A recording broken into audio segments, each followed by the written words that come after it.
¿Cuál es el arma más poderosa del diablo?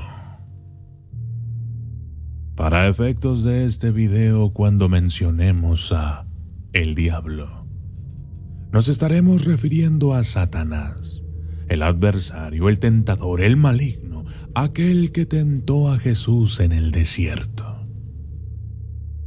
El diablo utiliza múltiples armas y estrategias para tentarnos y cumplir su misión: alejarnos de Dios.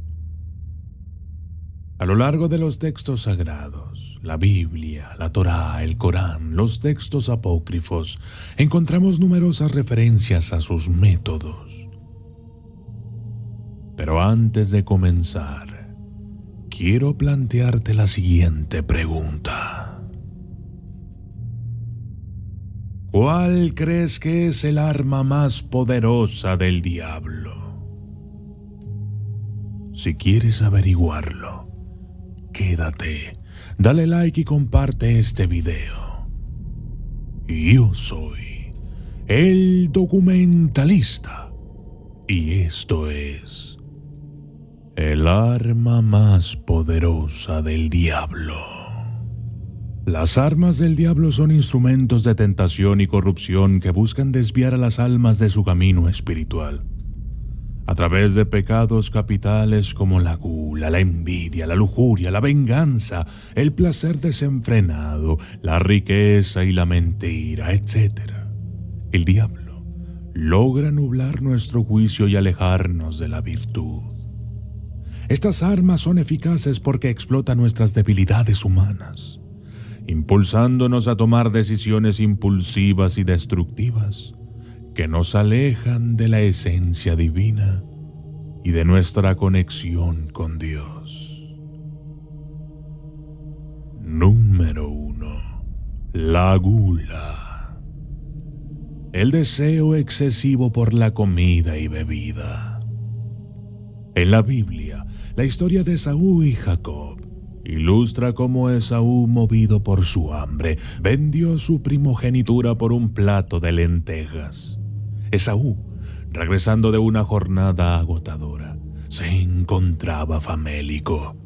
Al ver a Jacob cocinando un guiso de lentejas, su hambre fue tal que accedió a intercambiar su derecho de primogenitura, un bien incalculable de valor espiritual y material, por un simple plato de comida. Esta decisión impulsiva, tomada bajo la presión de la gula, le costó a Esaú una bendición que nunca podría recuperar. La meta del diablo es alejar a las personas de Dios. Una de sus armas más poderosas es la gula. La gula muchas veces nos aleja de lo que verdaderamente deberíamos de estar persiguiendo. Se habla mucho acerca de que nuestro cuerpo es un templo donde habita la chispa divina, que es una parte de Dios dentro de nosotros mismos. ¿Cuántas veces hemos tratado de bajar de peso o de subir de peso, o de estar sanos, de comer bien, de comer mejor, de alimentarnos de la manera más adecuada? Sin embargo, para muchos de nosotros esto se convierte en algo verdaderamente difícil. La gula, el placer que produce la comida en nuestra boca, nos aleja de Dios, nos aleja de nuestras metas, nos aleja de ese objetivo de querer tener un cuerpo más apto que sirva para hacer una buena conexión con la divinidad. La disciplina y el ayuno, prácticas recomendadas por los padres del desierto, nos ayudan a dominar nuestros deseos corporales y enfocarnos en lo espiritual. San Antonio Abad, uno de los padres del desierto, enseñaba que el ayuno no es solo una privación física, sino un medio para fortalecer el alma y resistir las tentaciones. Al practicar la moderación y la autodisciplina, aprendemos a controlar nuestros impulsos, reconociendo que la verdadera satisfacción no se encuentra en la indulgencia, sino en la conexión con lo divino. Número 2. La envidia. El resentimiento por los logros o posesiones de los demás. En la Torá, la historia de Caín y Abel muestra cómo la envidia llevó a Caín a asesinar a su hermano. Ambos ofrecieron sacrificios a Dios, pero mientras la ofrenda de Abel fue aceptada, la de Caín no lo fue. Lleno de ira y celos, Caín se dejó dominar por la envidia, atacando y matando a su hermano en un campo apartado. Este acto de violencia, impulsado por la envidia, no solo rompió la relación fraternal, sino que también condenó a Caín a una vida de sufrimiento y aislamiento, cargando con el estigma de su crimen.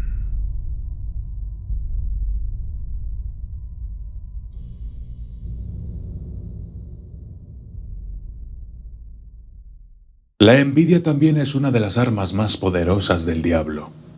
La envidia provoca violencia, provoca caos y destrucción. ¿Cuántas amistades o relaciones familiares han sido separadas debido a la envidia? Y es que la envidia es un arma que Satanás o el diablo utiliza precisamente para crear esas brechas, esos distanciamientos entre las personas. Se cuela por nuestras mentes, se cuela por nuestros oídos, hasta el punto en el que nos susurra ideas acerca de que la persona que tenemos enfrente de nosotros no debería tener tal cosa. La persona o el amigo aquel que consiguió tal objetivo quizá no lo merece y yo sí quiero tenerlo y que él no lo tenga. Esto es muy peligroso porque el diablo no solo nos destruye por dentro, sino también el ambiente que nos rodea. La envidia es una de las mejores armas del diablo. La gratitud y el amor al prójimo, como enseña San Agustín, son antídotos poderosos contra la envidia. San Agustín nos recuerda que al practicar la gratitud, reconocemos las bendiciones en nuestras vidas, disminuyendo el deseo de lo ajeno. Además, el amor al prójimo nos insta a alegrarnos por el bienestar de los demás, transformando la envidia en compasión y generosidad. Al adoptar esta actitud, no solo fortalecemos nuestras relaciones, sino que también cultivamos un espíritu de paz y contentamiento. Número 3. La riqueza. El amor excesivo por el dinero y las posesiones materiales. En el Corán, la historia de Qarún relata cómo su arrogancia y avaricia lo llevaron a su perdición. Qarún, poseedor de inmensas riquezas, se vanagloriaba de su fortuna, atribuyéndola a su propia capacidad y esfuerzo, olvidando que todo proviene de Dios. Su arrogancia y desprecio por los demás lo llevaron a un trágico destino. La tierra se abrió y se lo tragó, junto con sus tesoros. La riqueza, aunque a simple vista no pueda parecer un arma que utilice el diablo, lo cierto es que es así. La riqueza tiene la capacidad de poder desviarnos de nuestro objetivo espiritual, de alejarnos de Dios. La riqueza puede llegar incluso a convertirse en un ídolo. La riqueza genera envidia, la riqueza genera pereza, la riqueza genera inseguridad. Nos volvemos cautelosos, nos volvemos temerosos de que alguien quiera quedarse o quitarnos nuestra riqueza. Y eso, poco a poco, corrompe el alma y nos aleja del verdadero objetivo, de la verdadera humildad, de que la verdadera riqueza no se encuentra en lo material, sino en lo espiritual. La humildad y la caridad, como enseñan muchos santos, nos recuerdan que las verdaderas riquezas son espirituales y eternas. San Francisco de Asís, renunciando a todas sus posesiones, enseñó que solo al desprendernos de lo material podemos encontrar la verdadera libertad y alegría. La caridad nos impulsa a usar nuestros recursos para el bien de los demás, fortaleciendo nuestro vínculo con Dios y con nuestra comunidad. Al vivir con humildad y generosidad, contrarrestamos el poder corrosivo de la riqueza, manteniendo nuestra mirada fija en los tesoros del cielo. Número 4. La lujuria.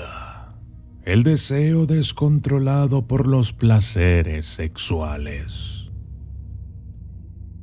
En la Biblia, la caída de David con Betsabé muestra cómo la lujuria puede llevar al pecado y a consecuencias devastadoras.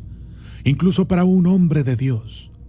David, desde su palacio, vio a Betsabé bañándose y, dominado por la lujuria, ordenó que la trajeran ante él. Aunque ella estaba casada con Urías, uno de sus soldados más leales, David no pudo resistir la tentación y yació con ella, lo que resultó en un embarazo. Para ocultar su pecado, David maquinó la muerte de Urías en el campo de batalla, demostrando cómo un solo acto de lujuria puede desencadenar una serie de pecados aún más graves.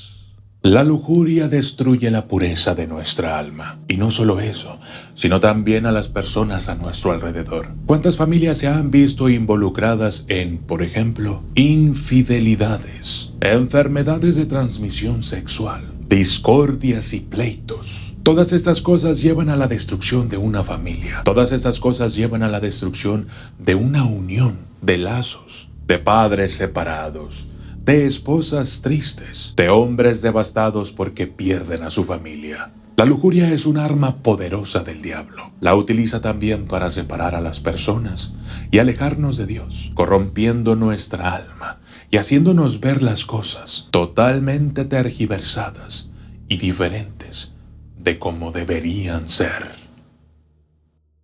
La pureza y la oración, siguiendo el ejemplo de San Benito, nos fortalecen contra las tentaciones carnales. San Benito, a través de su regla monástica, promovió la vida en castidad y el control de los deseos corporales mediante la oración y la meditación. Mantenernos enfocados en lo espiritual y buscar la ayuda divina a través de la oración nos permite superar las tentaciones de la carne. Además, la comunidad y el apoyo mutuo dentro de la vida espiritual son esenciales para mantenernos firmes en nuestra lucha contra la lujuria. Número 5. El placer. La búsqueda desenfrenada de gratificación sensorial. En la Biblia, el relato de Salomón muestra cómo incluso el hombre más sabio se perdió en la búsqueda de placeres mundanos. Salomón, bendecido con una sabiduría sin igual, decidió experimentar todo tipo de placeres para encontrar el sentido de la vida. Construyó grandes obras, acumuló riquezas, disfrutó de la compañía de muchas mujeres y se entregó a todo tipo de diversiones. Sin embargo, al final de su búsqueda, declaró que todo era vanidad y un esfuerzo inútil, descubriendo que los placeres mundanos no podían proporcionar la verdadera satisfacción ni el propósito que buscaba. El placer es muy peligroso porque nos vuelve esclavos de nuestros deseos. La búsqueda constante del placer nos provoca la insatisfacción. Este tipo de cosas nos alejan del camino de Dios, provocan que busquemos la respuesta en otras cosas. A veces es el abuso de sustancias, a veces la realización de ciertas actividades, pero la búsqueda de placer sin sabiduría y guía divina siempre nos llevará por el camino incorrecto hacia la verdad. La moderación y la meditación, como enseñan los textos sagrados, nos ayudan a mantener un equilibrio y un propósito en nuestras vidas. La filosofía de los padres del desierto enfatiza la importancia de la moderación en todos los aspectos de la vida, enseñando que la verdadera alegría se encuentra en el equilibrio y la simplicidad. La meditación y la reflexión sobre nuestras acciones y deseos nos permiten tomar conciencia de nuestra búsqueda de placer y redirigir nuestros esfuerzos hacia metas más significativas y duraderas. Número 6. La venganza. El deseo de causar daño a quienes nos han perjudicado. En la Biblia, la historia de Absalón y su rebelión contra su padre, el rey David, muestra cómo la venganza puede llevar a la destrucción de familias y naciones. Absalón, indignado por la violación de su hermana Tamar por parte de su medio hermano Amnón y la iniciación de David, decidió tomar la justicia en sus propias manos. Asesinó a Amnón y luego, consumido por el odio y el deseo de venganza, se levantó en rebelión contra su propio padre. Esta revuelta culminó en una guerra civil, causando la muerte de Absalón y una gran devastación en Israel. La venganza nos aleja del perdón, nos aleja de la paz, nos aleja de las buenas relaciones y de la sana convivencia. Genera caos, genera violencia, genera desorden en nuestras mentes. Con la venganza se pierden los estribos, cometemos errores, llevamos a cabo acciones malévolas, pensamientos negativos, que poco a poco van mermando nuestro nivel espiritual. El perdón y la reconciliación, como enseñó Jesús en el Sermón del Monte, nos liberan del rencor y nos acercan a la verdadera paz. Jesús nos llamó a amar a nuestros enemigos y a orar por quienes nos persiguen, mostrando que el verdadero poder reside en el perdón. Al dejar de lado nuestros deseos de venganza y buscar la reconciliación, rompemos el ciclo de odio y permitimos que la paz y la curación entren en nuestras vidas. El ejemplo de muchos santos y figuras espirituales demuestra que el perdón no solo es posible, sino que también es transformador, trayendo consigo una paz profunda y una libertad sin igual. Número 7. La mentira. El engaño y la falsedad, utilizados para distorsionar la verdad y desviar a las personas del camino correcto. En el Corán, la historia de los hermanos de José muestra cómo la mentira y el engaño llevaron a una familia a la desdicha y el dolor. Los hermanos de José, movidos por la envidia, planearon deshacerse de él y vendieron a su hermano como esclavo, mintiendo a su padre, Jacob, al hacerle creer que José había sido devorado por un lobo. Usaron la túnica de José, manchada con sangre de un animal, como prueba falsa. Esta mentira causó un inmenso dolor a Jacob y cambió el destino de José, llevándolo a años de sufrimiento y desafíos. La mentira. Esta es una de las armas más insidiosas del diablo, porque corrompe el alma, nos aleja de la verdad y crea confusión. La confianza se pierde cuando las mentiras se propagan. Crean una realidad falsa que confunde a las personas, que confunde a nuestras mentes y corazones. Genera miedo, nos aleja de la verdad y nos aleja de Dios. La mentira no solo perjudica a quien es engañado, sino que también corrompe el alma del que miente, envenena las relaciones y provoca un ciclo de desconfianza y engaño. La verdad y la honestidad, enseñadas por los santos y los textos sagrados, son pilares fundamentales para combatir la mentira. En el Evangelio de Juan, Jesús dice: «Conoceréis la verdad y la verdad os hará libres». Este pasaje nos recuerda que la verdad tiene el poder de liberarnos del engaño y de las trampas del diablo. Al vivir en la verdad y practicar la honestidad en todas nuestras acciones, nos protegemos de la corrupción del alma y fortalecemos nuestras relaciones con los demás y con Dios. Las armas del diablo son poderosas y variadas, pero todas y cada una de ellas comparten un mismo objetivo, que es alejarnos de Dios.